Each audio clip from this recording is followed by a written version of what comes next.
ইফতারির আগে যে দোয়া ওইটা আল্লাহ ফিরায় না। ইফতারি করার আগ মুহূর্তে আমরা যে পেঁয়াজু, আলুর চপ, বেগুনি, হ্যাঁ এগুলো খান আপনারা? রুয়াবজার শরবত খান নাকি?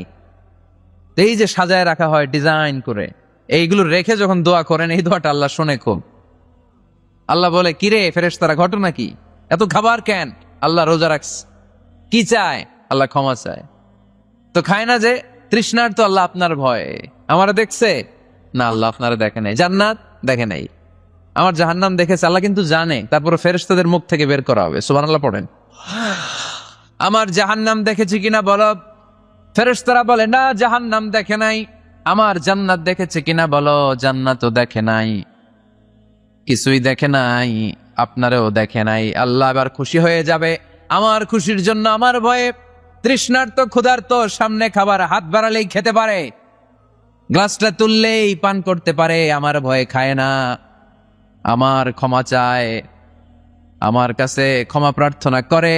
এখন আমার বান্দা যা দোয়া করবে, বান্দার সব দোয়া আমি কবুল করে নেব। আল্লাহর ভালোবাসা সফট কর্নার খুব গ্রো করে। যোগ্য যে কূপ মারতে হবে, ঠিক কিনা? সময় মতো কাজ করতে হবে। সময়ের 1 ফোঁট, অসময়ের 10 ফোঁট। সময় মতো 1 ফোঁটা দিলে যেই লাভ, অসময়ে 10 ফোঁটা দিলে ওই লাভ হবে না। সময় মতো কাজ করতে হবে। ইফতারের আগ মুহূর্তে বাইনাল আযানি ওয়াল ইকামা, ইকামতের মাঝখানে দোয়া করলে ওই দোয়া আল্লাহ কখনো ফিরিয়ে দেয় না। জোহরের আজান হয়েছে, সুন্নত নামাজ পড়ে বসে আছেন, মুয়াজ্জিন সাহেব আসে না, ইমাম সাহেবও বেরোয় না। এই সময়টা অনেকে কিছুই করে না, ঘড়ির দিকে তাকায় থাকে, মোবাইল টিপে, পাশের লোকের সাথে কথা বলে। কিন্তু এটা যে it's a very high time to make দোয়া, এটা যে দোয়া করার সবচেয়ে দামি সময়, এটা অনেকে টেরই পায় না। আজান ইকামতের মাঝখানে সময় পাইলে কি করবেন? লিস্ট করবেন কি কি লাগবে। আল্লাহ আমার টাকা লাগবে, আল্লাহ আমার পয়সা লাগবে, আল্লাহ আমার স্বাস্থ্য খারাপ, সুস্থতা লাগবে, আল্লাহ আমার ছেলে নাই, ছেলে লাগবে, আল্লাহ আমার মেয়ে নাই, মেয়ে লাগবে, আল্লাহ আগামী ইলেকশনে আমি দাঁড়াইতে চাই, আমার তুমি চেয়ারম্যান বানিয়ে দিও। এইগুলো লিখবেন। সুপার শপে গেলে কিন্তু আমরা লিস্ট করি, চাল লাগবে, ডাল লাগবে, রসুন লাগবে, পেঁয়াজ লাগবে, করি না লিস্ট? দেখেন দুনিয়ার জন্য কত কনসাস আমরা, কত সচেতন।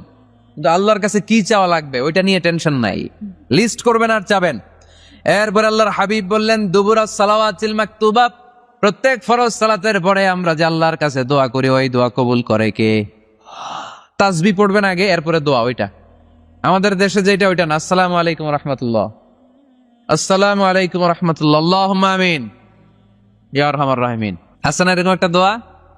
আল্লাহর হাবিব কিন্তু এরকম করতেন না, সাহাবারা করতেন না। ওনারা বসে বসে তাসবিহ পড়তেন লম্বা সময়।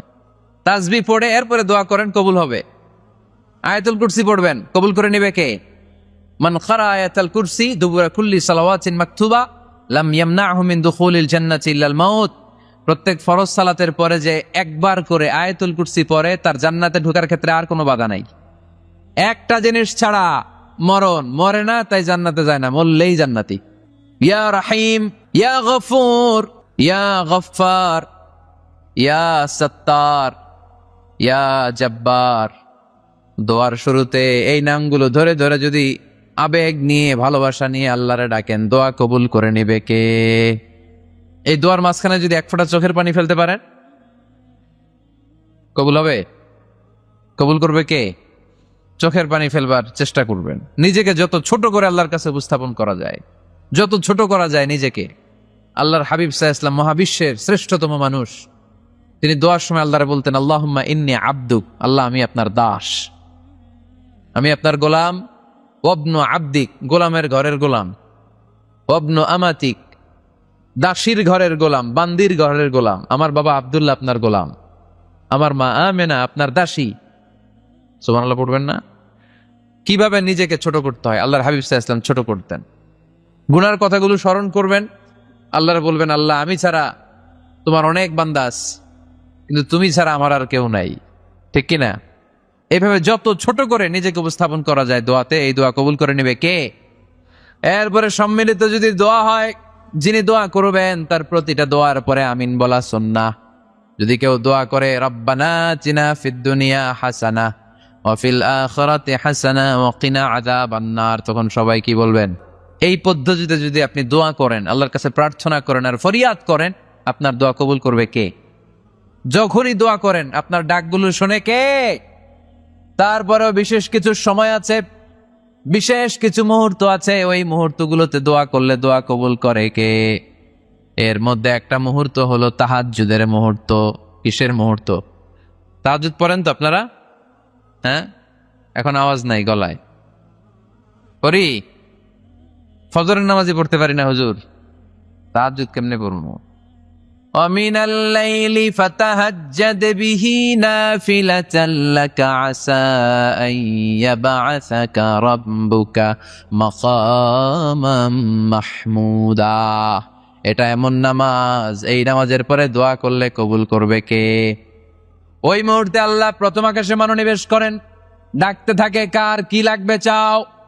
টাকা লাগবে টাকা দেব, সম্পদ চাও সম্পদ দেব, সম্মান চাও সম্মান দেব, বউ লাগলে বউ দেব।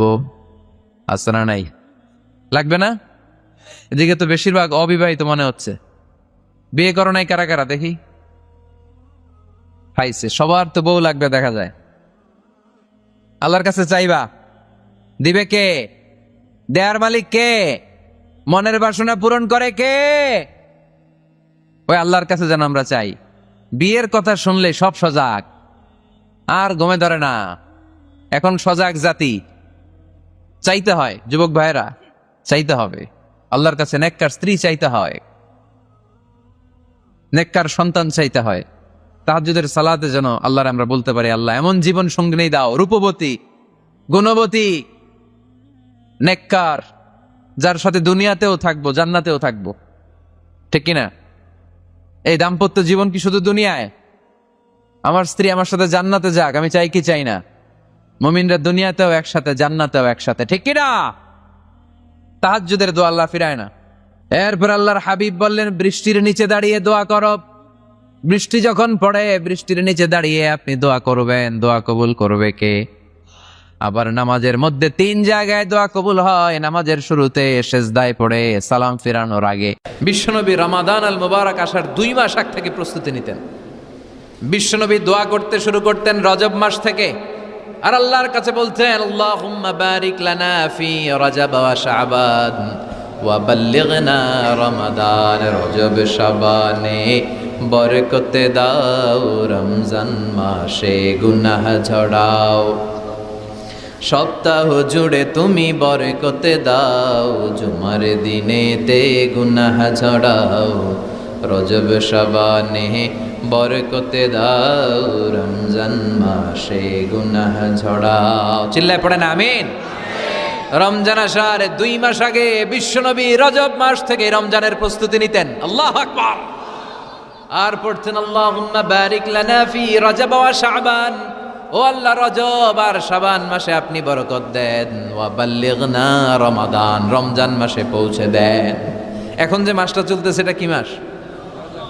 হ্যাঁ, তাহলে রমজানের প্রস্তুতি। আমাদের এই ভিডিওটি যদি আপনার ভালো লেগে থাকে তাহলে ভিডিওতে একটি লাইক দিতে পারেন এবং আপনার প্রিয়জনদের সাথে শেয়ার করতে পারেন। এবং এইরকম আরও ভিডিও পেতে আমাদের ইউটিউব চ্যানেলটি সাবস্ক্রাইব করে পাশে থাকা বেল আইকনটি অন করে দিন।